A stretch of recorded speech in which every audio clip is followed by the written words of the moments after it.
विद्यार्थी मित्र हो, आज आपण नाटक साहित्य प्रकार परिचय हा पाठ अभ्यासणार आहोत.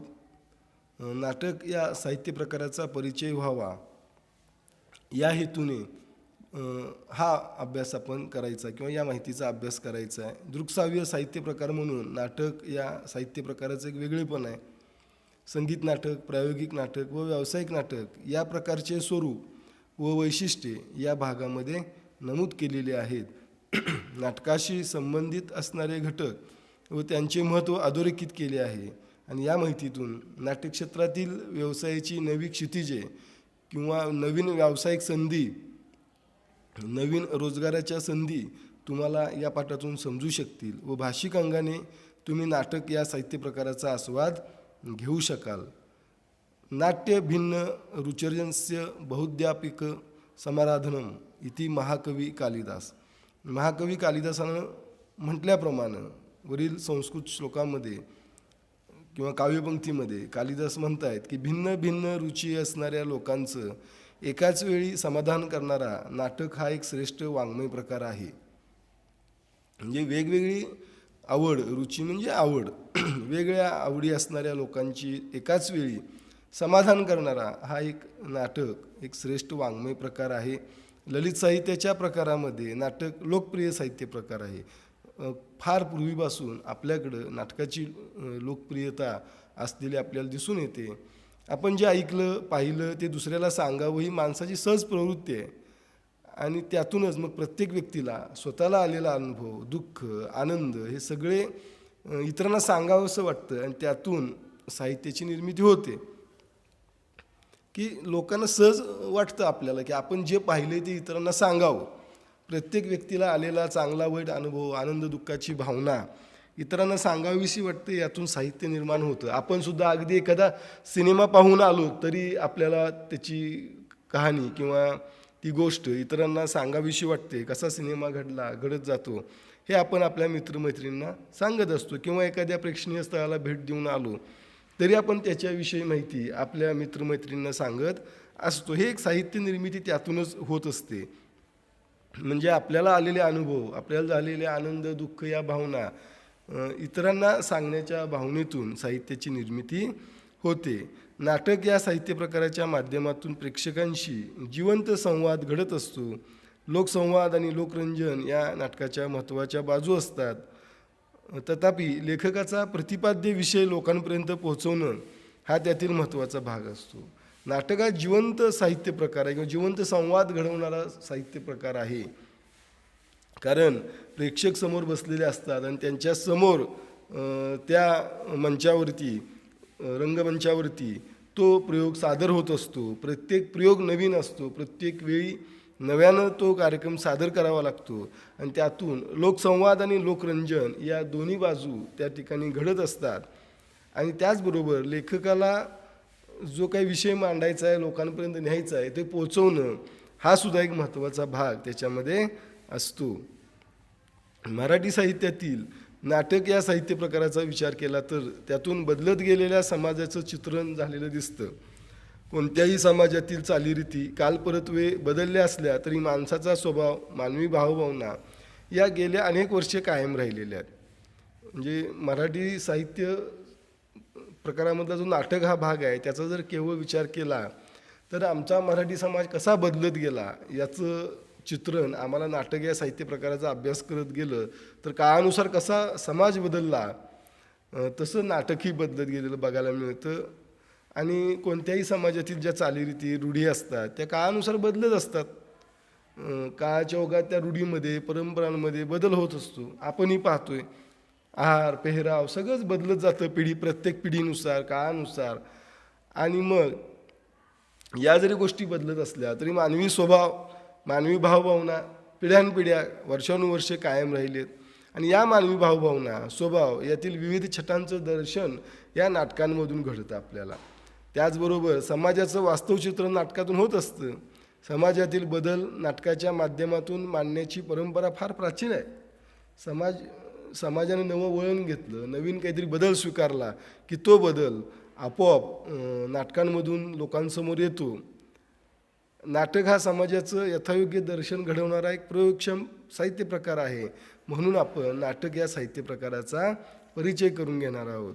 हे समाजामध्ये नेमकं काय चाललंय, आज काय घडतंय, हे नवनवीन नाटकातून आपल्यासमोर येत असतं. आणि त्यामुळं समाजाचं यथायोग्य दर्शन घडवणारा साहित्य प्रकार म्हणून आपण नाटकाकडे बघतो.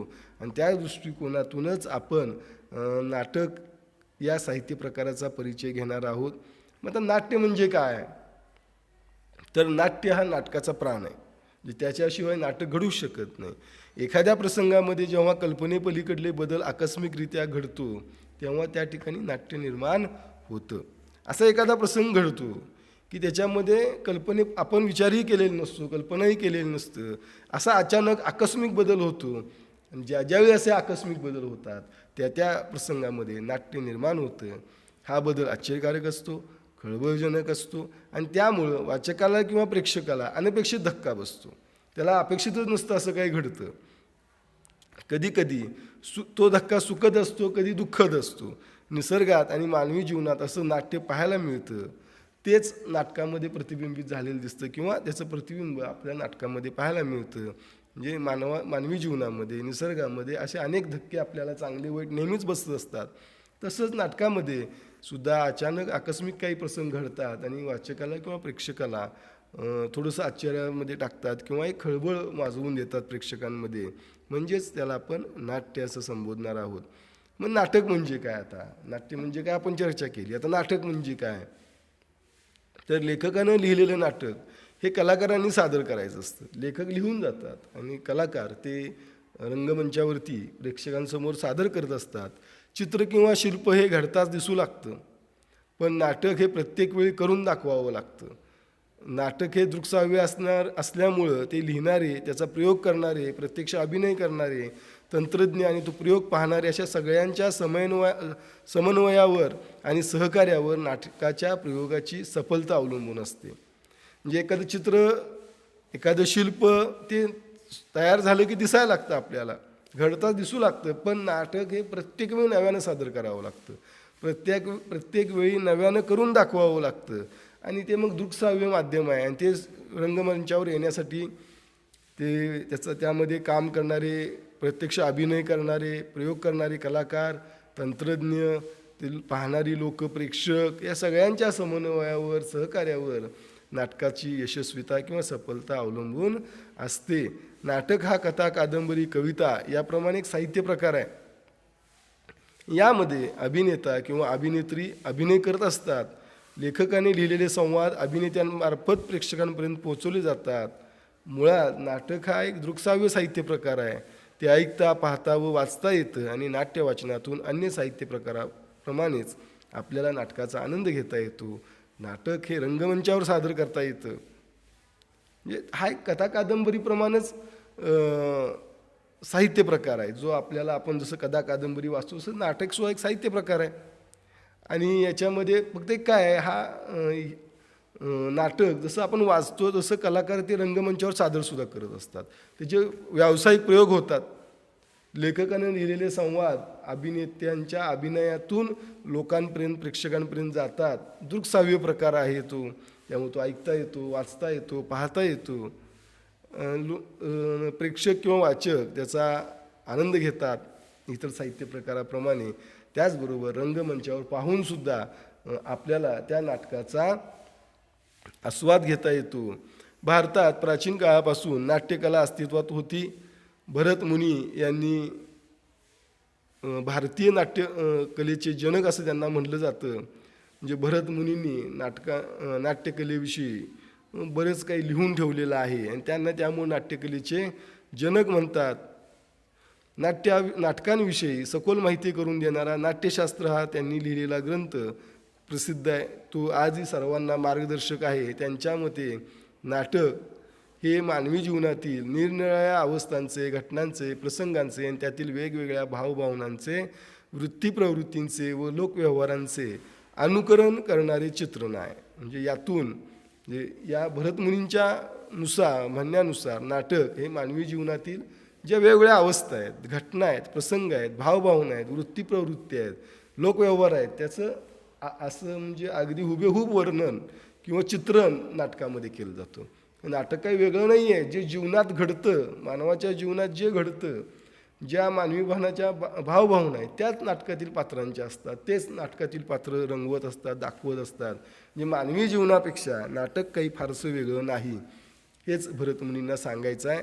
मानवी जीवनात अवतीभोवती घडणाऱ्या अनेक नाट्यमय प्रसंगातून, घटनांमधून जाणवणाऱ्या माणसातील गुण अवगुणांमधून, त्याच्यातील भावनांची आंदोलनं वास्तवाधारित परंतु काल्पनिक कथानकात गुंफून ते उत्तम संवाद लेखनातून, दिग्दर्शकाच्या मार्गदर्शनाखाली, कलाकारांच्या अभिनयाद्वारे, तंत्रज्ञानाच्या साहाय्याने रंगमंचावर सादर करणं म्हणजे नाटक होय. या ठिकाणी मानवी जीवनामध्ये ज्या काही घटना घडतात, प्रसंग घडतात, लोक जसं वागतात व्यवहारात, तेच फक्त नाटकाच्या रूपानं रंगमंचावर येतं. त्यासाठी उत्तम संवाद लेखन केलेलं असतं, चांगले दिग्दर्शक असतात, ते मार्गदर्शन करतात, कलाकार अभिनय करतात, तंत्रज्ञ आपलं साह्य देतात आणि त्यांच्या आधारे मदतीनं रंगमंचावरती नाटक प्रेक्षकांसमोर सादर होतं, म्हणजेच ते नाटक आहे. त्यालाच आपण नाटक म्हणणार आहोत. मानवी जीवनातीलच भावभावना, प्रसंग, घटना आणि मानवी मनाच्या अनेक वृत्ती, प्रवृत्ती आपण या सगळ्यांच्या मार्गदर्शनाखाली रंगमंचावर पाहत असतो, ते म्हणजे नाटक.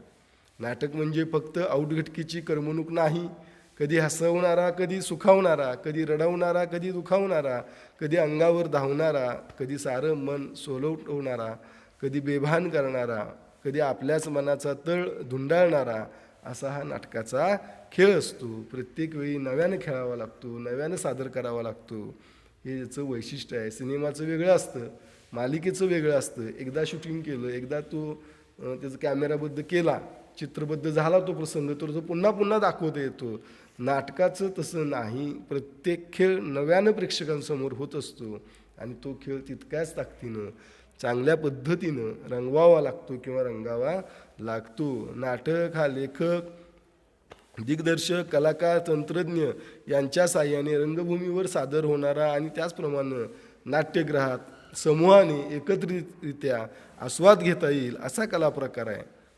म्हणजे तो सगळ्या नाटक, लेखक, दिग्दर्शक, कलाकार, तंत्रज्ञ यांच्या साहाय्यानं तो रंगमंचावर सादर होतो आणि अनेक लोक मिळून तो नाट्यगृहात समूहानं एकत्रितरित्या आस्वाद घेता येईल असा एक कलाप्रकार आहे. नाटक हे जीवनाचं चित्र असतं आणि ते कलाकारांच्या माध्यमातून सादर केलं जातं. म्हणजे मानवी जीवनात ज्या घटना घडतात, प्रसंग घडतात, तेच नाटकाच्या स्वरूपात दाखवलं जातं. कलाकारांच्या माध्यमातून ते प्रेक्षकांसमोर सादर होतं. डोळ्यांनी पाहायचं आणि कानांनी ऐकायचं, म्हणून हे दृक्श्राव्य कला आहे. आणि नाटक हे शेवटी सांघिक कार्य आहे. अगदी लेखकांपासून ते आस्वाद घेणाऱ्या प्रेक्षकांपर्यंत सर्वांचा सहभाग त्यामध्ये तितक्याच ताकदीनं आवश्यक असतो, म्हणून त्याला सांघिक कार्य किंवा सांघिक प्रयोग म्हणला जातो. आता या नाट्यसंहितेचं स्वरूप कसं असं थोडंसं आपण अभ्यासूया. नाटकात महत्त्वाची असते ती संहिता. म्हणजे अगोदर ते नाटक कागदावर लिहिलेलं असलं पाहिजे, त्याच्या आधारेच ते रंगमंचावर यायला पाहिजे. नाट्यसंहिता जितकी परिपूर्ण, दर्जेदार, तितकेच नाटकाचं यश खात्रीला आहे. संहिता फार महत्त्वाची, दर्जेदार लागते, परिपूर्ण लागते, तर ते नाटक रंगमंचावरती यशस्वीरित्या उभं राहतं किंवा सादर होत असतं. शब्द आणि कथानक जितके सशक्त तितके नाटक उंचीवर जाणार. शब्द आणि कथानक जितके सशक्त तितके नाटक उंचीवर जाणार, हे निश्चित आहे. एक कथाबीज घेऊन नाटककार त्याभोवती घटना व पात्र यांची गुंफण करतो. एक छोटंसं कथाबीज, काहीतरी घटना घडते, प्रसंग घडतं, त्यातून ते बीज घेऊन त्याभोवती घटना व पात्र यांची गुंफण तो लेखक करत असतो, नाटककार. कथानकात नाटककार वैशिष्ट्यपूर्ण रचना करून नाटक रंगतदार करतो. अनेक वैशिष्ट्यपूर्ण संवाद अनेक गोष्टींचं त्यामध्ये रचना करावी लागते आणि मग नाटक रंगतदार होतं. यासाठी मुळात जे कथानक आहे तेच दमदार असावं लागतं. कथेमध्येच एक दर्जा असावा लागतो की जेणेकरून तो प्रेक्षकांना साथ घालेल. समाजातील विविध स्तरातील लोकांना जिव्हाळ्याचे वाटणारे विषय नाटककार मांडत असतो. फार पूर्वीपासून आपल्याकडे नाटकाची परंपरा आहे. अनेक लोकांचे जिव्हाळ्याचे संबंधित विषय नाटकाच्या रूपानं रंगमंचावर आलेले आपण पाहतो. अगदी विनोदी आहेत, थोडेसे गंभीर आहेत, सामाजिक आहेत, राजकीय आहे, अनेक प्रकारे विषय हे नाटकाच्या माध्यमातून जनतेसमोर किंवा प्रेक्षकांसमोर आलेले आहेत. सामाजिक स्थितीचे यथार्थ आणि रसपूर्ण दर्शन घडवणं हे नाटकाचं ध्येय असतं. अशा स्थितीचे दर्शन घडवताना माणसांच्या मनोव्यापाराचे दखल घेणं क्रमप्राप्त ठरतं. पात्रांच्या मनोव्यापाराच्या दर्शनासाठी नाटकातील स्वगताचा परिणामकारक वापर केला जातो. म्हणजे नाटकामध्ये स्वगत हा एक भाग असतो की ज्याच्या माध्यमातून स्वगताच्या माध्यमातून ते पात्र त्याची मानसिक आंदोलनं त्याच्या सगळ्या भावभावना लोकांसमोर येत असतात आणि त्यासाठीच दिग्दर्शक किंवा लेखक त्या स्वगताचा वापर करत असतात.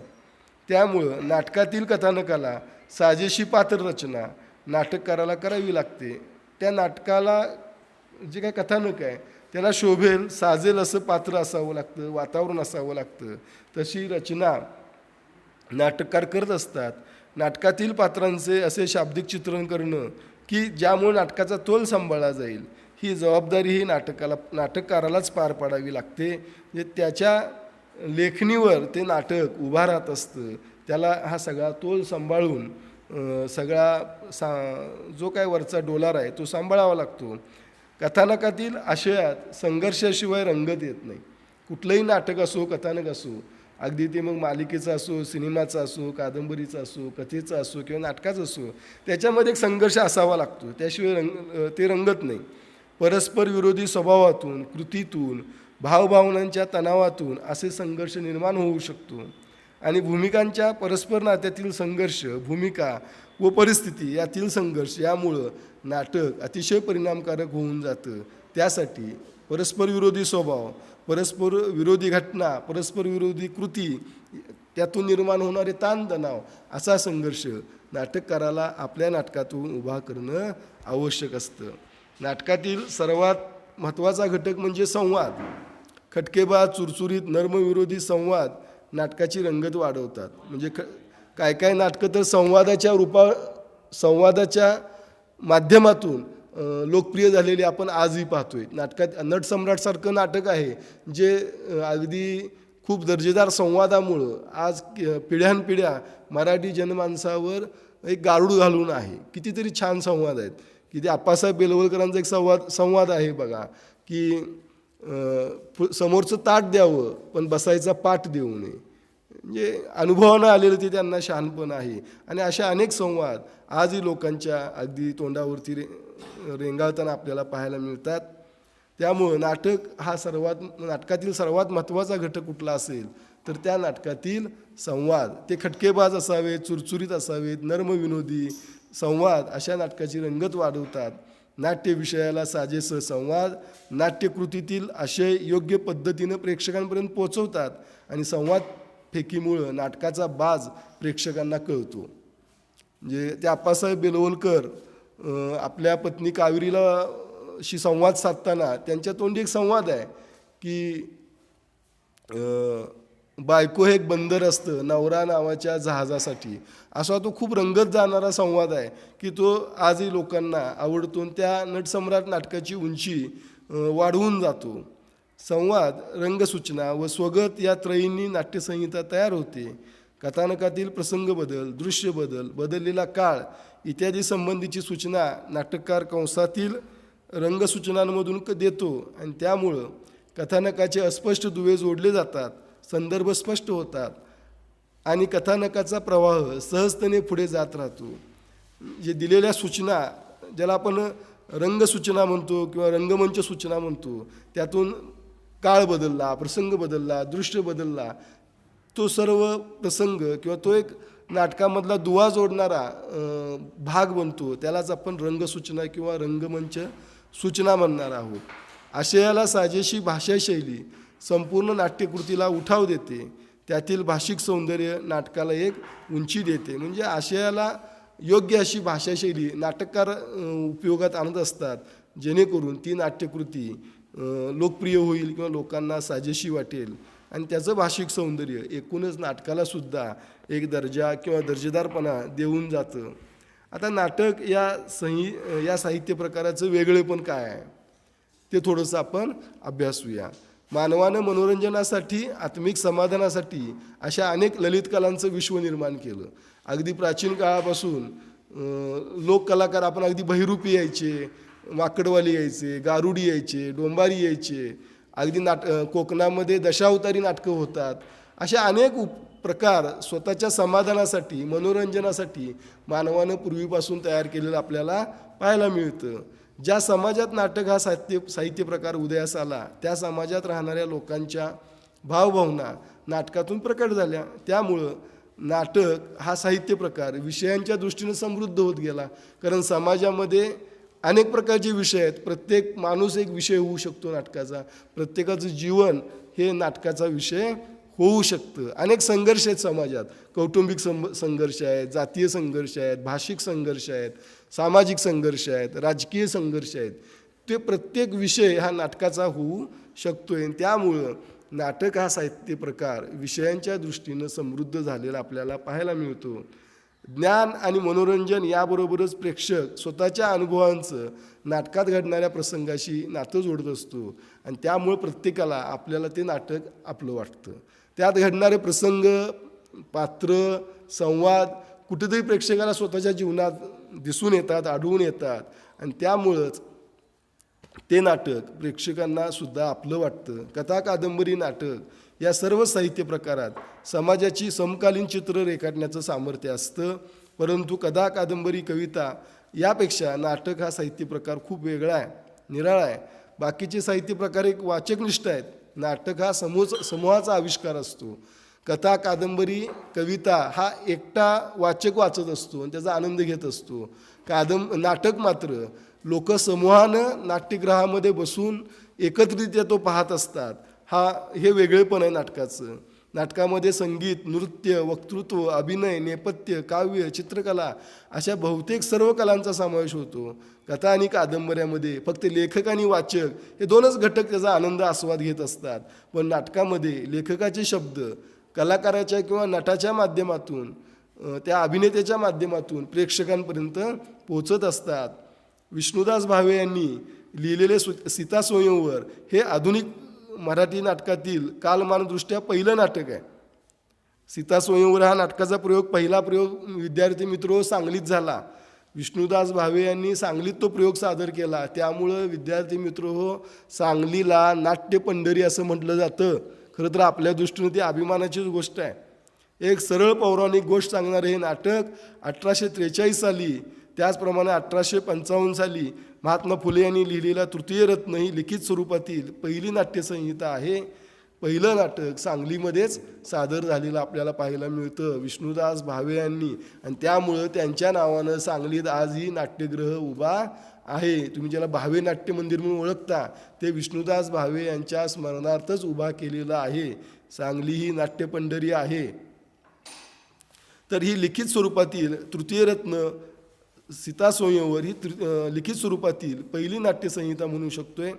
त्यापूर्वी ललित होतं, गोंधळ होतं, कीर्तन आहे, पोवाडे आहेत, दशावतार आहेत, तमाशेसुद्धा होते. अशा अनेक कला महाराष्ट्रात फार पूर्वीपासून नांदताना आपण पाहतोय. ज्या नाटक या साहित्य प्रकारास उदयास कारणीभूत ठरल्या, जे त्याची पार्श्वभूमी ह्या लोककलांमध्येच आहे. आणि आजही त्यातले लोककलाकार, कलेचे उपासक अगदी वासुदेवापासून गारुडी असतील, गोंधळ घालणारी लोक असतील, कीर्तन करणारी लोक असतील, हे सगळे लोक आजही समाजाचं मनोरंजन करतायत. आजही लोकांना पोवाडे, इतिहास समजावून देत आहेत. अशा गोष्टी आपण पाहतोय. त्यामुळं नाटक या साहित्य प्रकार हा मराठी जनमानसावरती आजही तितकाच लोकप्रिय असलेला आपल्याला पाहायला मिळतो. विद्यार्थी मित्रो, उरलेला पाठ आपण पुढील व्हिडिओमध्ये अभ्यासूया.